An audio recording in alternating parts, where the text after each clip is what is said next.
internet. I didn't actually do a vlog yesterday. Unfortunately, this family seems to be being kicked while it's down at the moment because everyone's been bedbound with flu, and yesterday I was one of them as well. So that wasn't fun. But over the weekend it was brilliant. Best weekend I've had in a long while. Getting to finally take my fiancée out on a date. I haven't been on a date for a long time with her after all this crap has been happening. But I seem to be getting over this nasty flu thing. Yesterday it was horrendous. I was stuck in bed and pretty much like everyone else. I could barely eat, but eating quite well now and getting my strength back, which is good. Got to say thank you to Darren Devine for putting my story up on Wales Online. I'll put a link in the description for that article. One really annoying thing about radiotherapy when you lose hair is not the fact that you actually lose hair, well, for me, but just the fact that whenever I used to get my hair cut,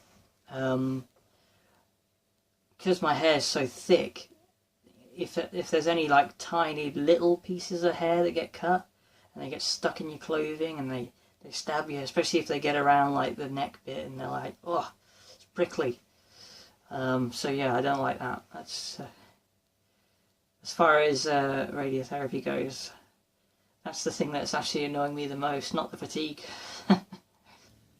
Something else that I'm finding a bit annoying at the moment is, again, to do with a bit of my research, is I'm aware of a study that's being done in Canada, and it's based on a very basic chemical substance called DCA. And I think it made it to a phase 1 trial in humans, and it's had a lot of good success with patients that have got brain tumours, especially with the highest grade ones. And it's not being picked up, and it's barely been in the headlines or anything, and one of the reasons why it's not getting a lot of attention or getting any funding is because big pharmaceuticals can't patent this formula, and therefore they can't make money off it. And obviously my opinion is, like with probably many of the general public, is who cares, who gives a shit? Just make it. If it's saving lives, then it's got to get out there. I'm acutely aware that pharmaceuticals, unlike doctors, do not have to take a Hippocratic oath. I've mentioned that in the previous vlog about Lynn Cameron, but something's got to change about that, because when Joe Biden did his Davos cancer moonshot at the World Economic Forum, he mentioned about the importance of the fact that we know about all these new treatments. Now let's get them out there. And my fear is that unlike JFK's successful moonshot speech about getting to the moon, which is what this cancer moonshot speech was based on, it's all about basically finding a cure for cancer by 2020.